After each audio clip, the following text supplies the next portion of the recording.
Welcome to 2018.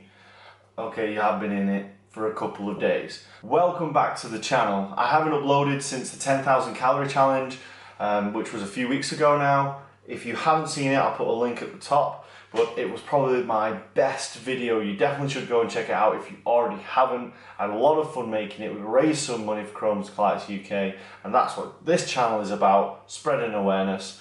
Now, I hope you all had a great Christmas, and I hope you all had a brilliant New Year. I know I did. I spent a lot of time with my family, a lot of time with my friends, and I couldn't have had a better time.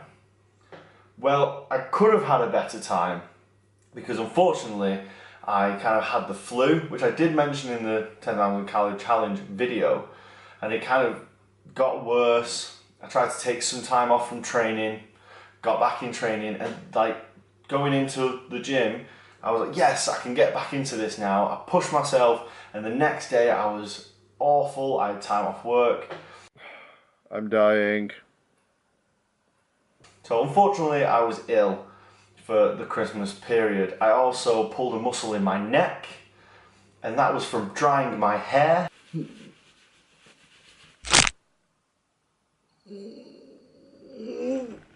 Not from lifting weights, just drying my hair and just all up here. I will do a video on what I'm doing to deal with this.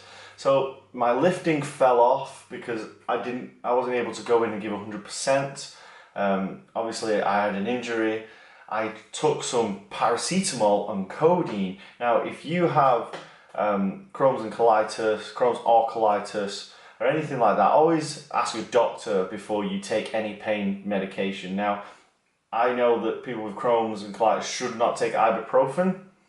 I don't know if codeine falls under that, but I had paracetamol and codeine over the counter from a pharmacist, and I've had it before and I've been okay, but this time I had some, then I had a nap because I wasn't sleeping because of my neck. I had my nap, I sound like a child, and then I had a lovely evening with my girlfriend's parents, and I had some drinks, nothing, a couple of glasses of wine, maybe a whiskey near bedtime, but the next day I was throwing up from like 5 AM till about 1 PM, so a good amount of time just throwing up, which is awful. If you have Crohn's, throwing up is the worst. It made my bag, obviously because I have an ileostomy, that was really bad at the time with it as well, so it must be something to do with my stomach. It wasn't the food I ate because no one in the house at all was ill either, and I ate exactly the same as everybody else. So it was definitely, that variable was the painkillers. So I could go into a whole thing about that. So unfortunately, I've had 3 weeks where I've not really been 100%. Now it's the new year, so new me, #blessed.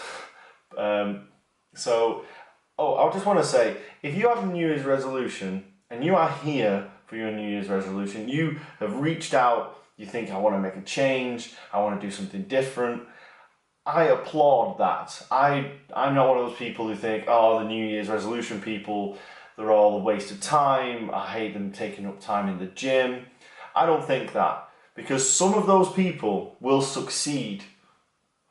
You probably will succeed if you keep watching my videos. But that's the thing, you've got to take that first step. My journey 3 years ago started with a New Year's resolution, and I stuck to it, and look at me now.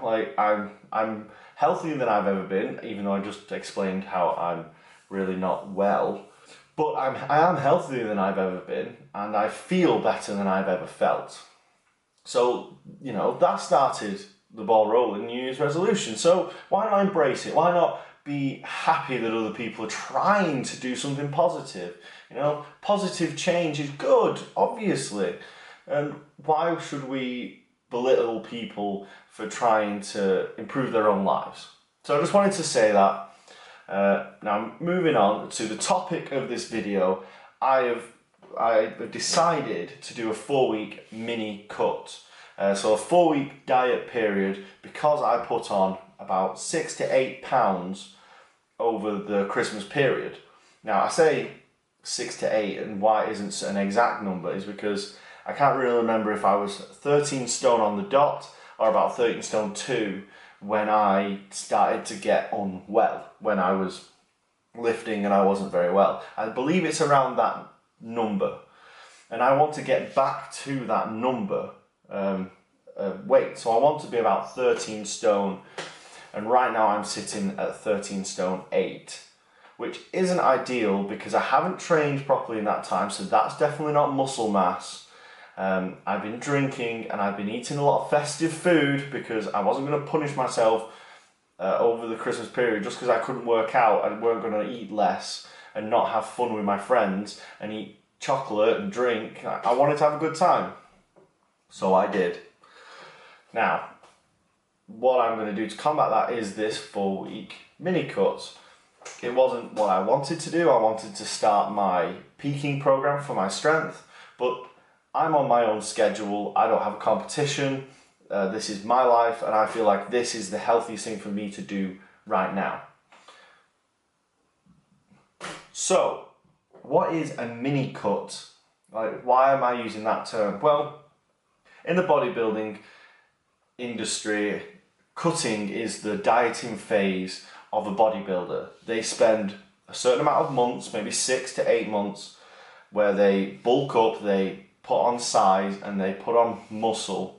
Because you can't put on muscle unless you're brand new to lifting without eating in a surplus, which means eating more than your body needs to just be the same. To be bigger, you need to eat more. And you lift weights, and the weight should go up as you get bigger. You know, that's what they do. And then what they do to get ready for their show, because they need to look like they have their six-pack, they need to get rid of that body fat percentage whilst holding on to their muscle. So they do a cutting phase where they reduce their calories over that period of time, maybe 12 weeks, maybe 16 weeks, and they try to keep their strength as much as possible so that they show off that muscle that's underneath all of that fat gained in that period. So, but this is not a 12 to 16 week cut. This is a mini cut. So instead of slowly, gradually getting into a dieting phase, I'm just going to jump into this dieting phase quite aggressively to get quick results so that I can move back into my gaining phase. It is only to combat the excess fat that I have gained in the last couple of weeks, maybe months. And then I can get back on my lean diet where I slowly put my weight back up and lift heavier and heavier weights. So that is the reasoning behind it, and that's why it's called a mini cut. Some of them can be between 4 to 8 weeks, but I believe I can get to my target within 4, so that's why it's going to be 4. Now, how am I going to do that? You know, how am I going to make sure that I get this weight goal? Well, I'm going to slowly introduce myself back to the gym. I'm not going to go straight back in trying to lift the weights I was doing 3 weeks ago, because I know that that may put me back to being ill. If you have Crohn's or colitis, you have an ileostomy bag, jumping straight back into the deep end is not always the best thing to do, because you're going to sap your nervous system, and you may find that you are worse off, which is exactly what I did a few weeks ago. So slowly introduce yourself into the gym, and even if you're brand new and this is your New Year's resolution to diet, then please slowly introduce yourself. Don't give yourself 200 goals. Don't be like, I need to start eating kale every day. I need to start going for 3 walks a day. I need to go to the gym 5 times a week. I need to eat this amount of food every day. I need to track my food. I need to write a book. I need to start moving. Just pick some goals that are realistic, short-term ones that can then build to something else, Like, that's a whole other video, but start small, and that's what I'm doing right now. I'm going to get myself back into the gym slowly, so I don't get ill and then I can't go, because that to me is bad. Because I really enjoy the gym. The gym is a place for me to wind down, to reflect, to just turn everything off that's around me and just focus on something in front of me that I can see progressing. So that's what I love about the gym. And to not go is frustrating because it becomes a habit to go and it becomes an enjoyable habit. So I don't want to do what I did a few weeks ago, and I don't want you to do the same. I don't want you to fall off. So slowly introduce yourself back into the gym. I won't be following my program. I will be following just a bodybuilding program. I'll go in and I'll hit back, I'll hit chest, I'll hit my shoulders, and I'll do legs. You know, I will cover my entire body, and I will try and slowly introduce those movements again, the compound movements of the bench, the deadlift, and the squat. Those three movements are the main movements that every single person should do, or at least should learn how to do. Because you know they are the most versatile movements, and they recruit the most muscle. So like when you do a squat, you're using your core, your back, obviously your legs, all of your legs. When you do a deadlift, you're using your traps, you're using your lats, you're using your erectors, you're using your glutes, you're using your hamstrings, you're using your quads, and then there's a load of other lesser muscles involved. So these are the movements you should do: bench, squat, and deadlift. So as I mentioned, I pulled my neck, so I don't really want to put a bar across it because that's painful. So I've been doing the leg press machine, which is nowhere near as important or as impressive, but it will do the job if you use it correctly. So that's the gym covered. So cardio, I will be introducing cardio. I'm doing a 10-minute walk a day. Hashtag 10-minute walk, Mark Bell. That's where I heard it first. If you doing a 20-minute walk in a day is really good for you, but actually doing two 10-minute walks, like one 10-minute walk earlier in the day, one 10-minute walk later in the day, is actually better for you. And I believe that that's really good. I walk at lunch, so Alex and I, my partner and I, we were going to do a walk, 10-minute walk every evening. We walk around the block. It takes about 10-15 minutes and we get back home. It takes that short amount of time. Imagine you have a phone call, you've got someone you're going to ring, go outside, walk around the block while you're talking to them. It's a small change, but it's a new change that I'm implementing. And then I will also, when I'm at the gym, I'm going to start doing a bit of cardio, maybe some interval stuff, but I'm slowly going to introduce that.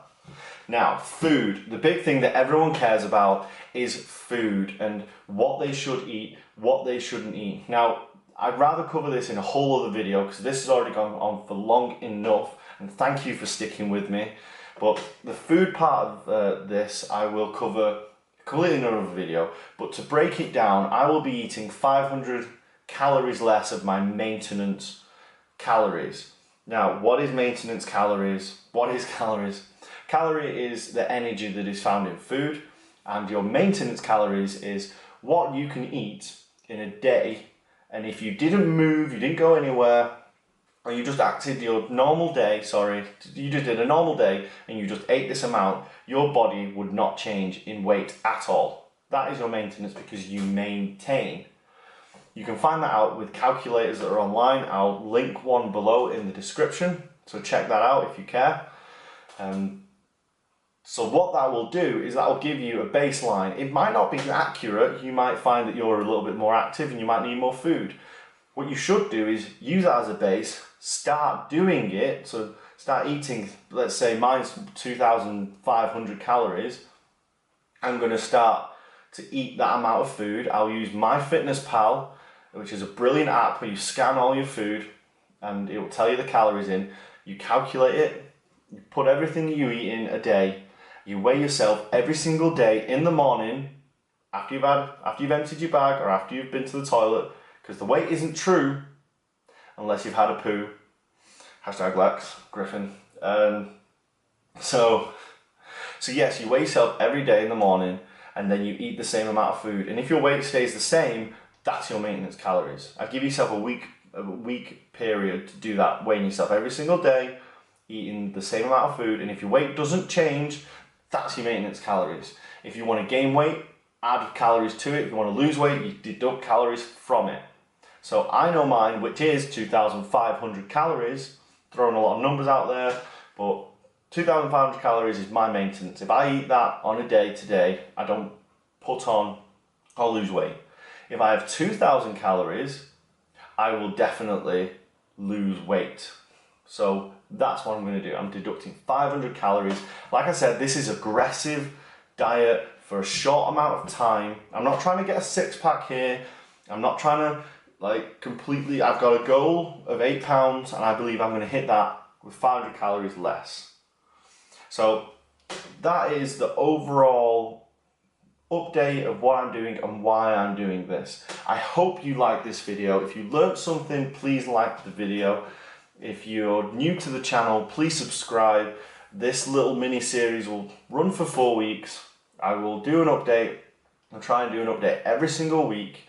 I will go through the food, and I know that's what everyone cares about. I will do a video on the food because I will be shopping at the weekend and I'll show you what I get. So, thank you for watching the video.